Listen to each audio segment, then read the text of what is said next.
بسم اللہ الرحمن الرحیم۔ السلام علیکم ورحمۃ اللہ وبرکاتہ۔ حاضرین و ناظرین، یہ درس نمبر 1017 ہے اور آج سورہ ابراہیم کی صرف ایک آیت کی تلاوت اور تشریح کی جائے گی، آیت نمبر 31 چلیے سب سے پہلے اس آیت کی تلاوت کرتے ہیں، لفظی ترجمے اور ترجمے کے بعد تشریح کرتے ہیں۔ اعوذ باللہ من الشیطان الرجیم، بسم اللہ الرحمن الرحیم۔ قل لعبادی الذین آمنوا يقيموا الصلاة وينفقوا مما رزقناهم سرا وعلانية من قبل أن يأتي يوم لا بيع فيه ولا خلال۔ صدق اللہ العظیم۔ لفظی ترجمہ یوں ہے، قل کہہ دیجئے لعبادی میرے ان بندوں کو، الذین آمنوا جو ایمان لائے، یقیموا الصلاۃ کہ وہ نماز قائم کرے، وینفقوا اور وہ خرچ کرے، مما اس میں سے جو رزقناہم ہم نے ان کو رزق دیا، سرا وعلانیہ پوشیدہ اور ظاہر، من قبل اس سے پہلے کہ یأتی یوم کہ آئے وہ دن، لا بیع کے نہ خرید و فروخت ہوگی، فیہ اس میں، ولا خلال اور نہ ہی دوستی کام میں آئے گی۔ ترجمہ یوں ہے، پیغمبر میرے مومن بندوں سے کہہ دو کہ نماز قائم کریں اور اس دن کے آنے سے پیشتر جس میں نہ اعمال کا سودا ہوگا نہ دوستی کام آئے گی، ہمارے دیے ہوئے مال میں سے در پردہ اور ظاہر خرچ کرتے رہیں۔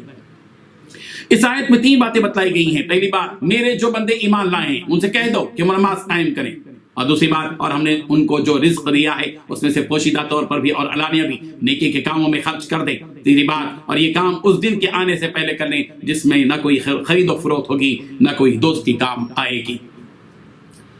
بزرگان محترم، اللہ تبارک و تعالیٰ اس آیت میں رسول رحمت صلی اللہ علیہ وسلم کو حکم دے رہے ہیں کہ آپ میرے ان بندوں سے کہہ دیجیے جو ایمان لا چکے ہیں کہ وہ اس ایمان کے تقاضے کو پورا کریں اور نماز کو قائم کریں، اور جو کچھ ہم نے ان کو دے رکھا ہے اس میں سے اللہ کے راستے میں خرچ کریں، پوشیدہ طور پر بھی خرچ کریں اور ظاہر طریقے پر بھی خرچ کریں۔ دنیا کی زندگی میری عبادت کے لیے نماز پڑھنے اور میری راہ میں خرچ کرنے کا یہ بہترین سریر موقع ہے، موت تک تم یہ کام کر سکتے ہو، اور اس دن کے آنے سے پہلے تک موقع کو غنیمت جانتے ہوئے خرچ کرو، اور جب وہ دن آ جائے گا جس دن کے نہ ہی خرید و فروخت ہوگی، نہ ہی سودا ہوگا اور نہ ہی کسی قسم کی کوئی دوستی کام آئے گی۔ یہاں قابل غور بات یہ ہے کہ اللہ تبارک و تعالیٰ نے اپنے مومن بندوں کو 2 قسم کے اعمال کا خصوصیت سے حکم دیا۔ یہ حکم وہ جس کا تعلق اللہ تبارک و تعالیٰ کے حق سے ہے کہ نماز کو قائم کیا جائے اور اپنے رب کا یہ حق ادا کیا جائے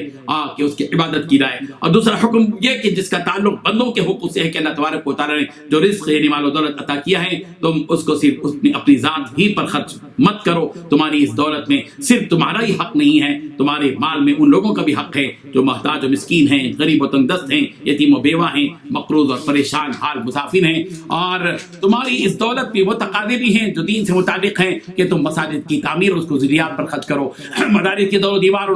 اور ان میں مقیم ان طلبہ پر خرچ کرو جو ملت کی اہم ترین ضرورت ہیں، جس سے مستقبل میں کلمہ حق کی سربلندی کا امکان نہیں بلکہ یقین ہے۔ تمہاری اس دولت میں ان لوگوں کا بھی حق ہو جو تمہارے اپنے رشتہ دار ہیں، چاہے وہ رشتہ دار ددیالی ہوں، ننیالی ہوں یا سسرالی ہوں، ان رشتوں پر بھی اپنا مال خرچ کرو۔ نماز کو قائم کرنے کا حکم قرآن مجید میں جگہ جگہ دیا گیا۔ سورہ بقرہ کی آیت نمبر 43 میں یوں کہا گیا، وَأَقِیمُوا الصَّلَاةَ وَآتُوا الزَّکَاةَ وَارْکَعُوا مَعَ الرَّاکِعِینَ، نماز کو قائم کرو، زکوٰۃ ادا کرو، رکوع کرنے والوں کے ساتھ رکوع کرو، اور اللہ کی راہ میں خرچ کرنے کا حکم اور اس کی فضیلت قرآن مجید میں متعدد بار موجود ہے۔ سورہ بقرہ کی آیت نمبر 254 میں ایمان والوں سے خطاب کرتے ہوئے بھی کہا گیا ہے کہ ایمان والے اللہ کی راہ میں خرچ کریں، انفقوا مما رزقناکم۔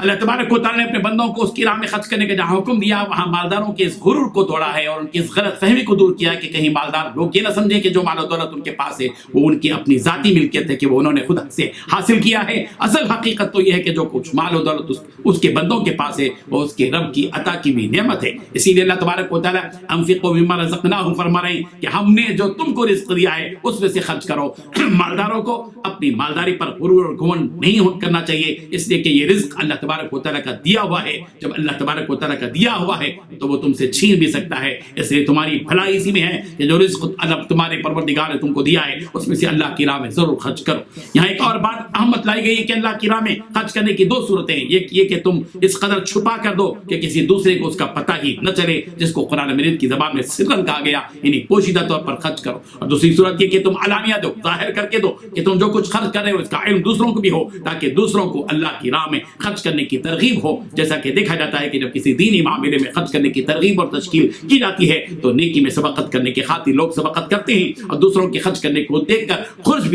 بھی خرچ کرتے ہیں اور راہ خداوندی میں خرچ کرنے کا اعزاز حاصل کرتے ہیں. سورہ بقرہ کی آیت نمبر 271 میں دونوں شکلوں میں خرچ کرنے کی گنجائش دی گئی. ان تبدوا الصدقات فنعما ہی وان تخفوها فهو خیر لکم. اگر تم ظاہر کر کے